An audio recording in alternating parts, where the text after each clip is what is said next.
Breaking news from the Middle East: Israel is burning. Not metaphorically. Literally. Wildfires have erupted across multiple parts of the country, forcing mass evacuations, halting national celebrations, and throwing the nation into a declared state of emergency. But what caused these raging flames? And could this be seen as divine judgment, a consequence of Israel's actions in Gaza and the West Bank? You're watching Global News Roundup, and today, we unpack the firestorm engulfing both land and conscience. Just hours before Israelis were set to celebrate their annual national festivities, bonfires lit across cities to mark Lag BaYom, the country was struck by uncontrollable flames. What was supposed to be a night of unity and joy turned into a night of terror and flight. Firefighters were stretched thin. Roads clogged with panicked residents. Homes, forests, and even vehicles were engulfed in flames. The government was forced to cancel major public events as smoke choked the skies and flames crept dangerously close to civilian areas. Residents were told to abandon their homes. Families scrambled to evacuate, some leaving behind everything. Entire communities were displaced. Cars were caught in fire-blanketed highways, as chaos unfolded in what should have been a peaceful celebration. And then, the spiritual speculation began. Could this be, as some are calling it, an act of God?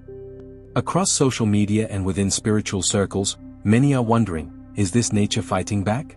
A divine response to the bloodshed in Gaza and the brutal treatment of Palestinians in the occupied West Bank. Israel's military operations in Gaza have drawn worldwide condemnation. Accusations of war crimes, collective punishment, and even genocide have been leveled against the state, as civilian casualties, including thousands of women and children, mount by the day. The fires in Israel come at a time when the global community is scrutinizing the country's role in the Middle East's growing instability. From Gaza to Lebanon, from Syria to Iran, Israel's confrontations seem to be triggering a regional chain reaction of violence and resistance.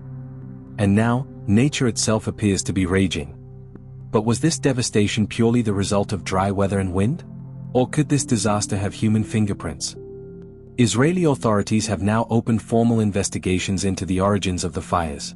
Multiple ignition points, some far apart but flaring up almost simultaneously, have raised serious suspicions of arson. As of now, no arrests have been officially confirmed, but security sources suggest that several individuals are under quiet surveillance. Drones and aerial patrols have been deployed to track any signs of intentional fire setting.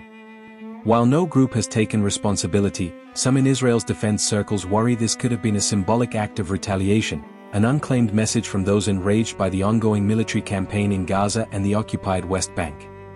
Others argue it may simply be the consequence of neglect, environmental mismanagement, or a poorly timed accident, worsened by high temperatures, dry vegetation, and political distraction. Religious leaders are divided. Some Israeli rabbis have called for national repentance, urging the government to reflect on its actions and policies. On the other side, critics are calling this moment a wake-up call, a spiritual reckoning. One viral tweet reads, "You burn Gaza to the ground, and now Israel burns.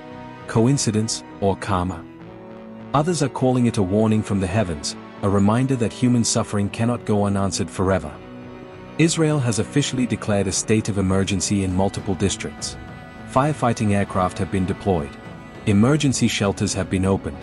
International help has been requested. The question now is, how long will the flames last? And what will be left behind when the smoke clears? So where does this leave us? Whether you believe in divine justice, political retaliation, or climate catastrophe, one truth is undeniable. This fire isn't just consuming trees, it's consuming trust, stability, and the illusion of control. When fire rains down on one people, it may eventually consume others. And perhaps, this is only the beginning. As always, Global News Roundup remains committed to bringing you the real stories, the ones not always told by mainstream media. The ones that connect the dots between power, people, and sometimes, providence. Israel is burning. But maybe the fire didn't start with dry grass. Maybe it started with injustice. Maybe this is just the beginning of a reckoning much greater than anyone anticipated. Stay safe, stay informed, and keep watching Global News Roundup. Until next time.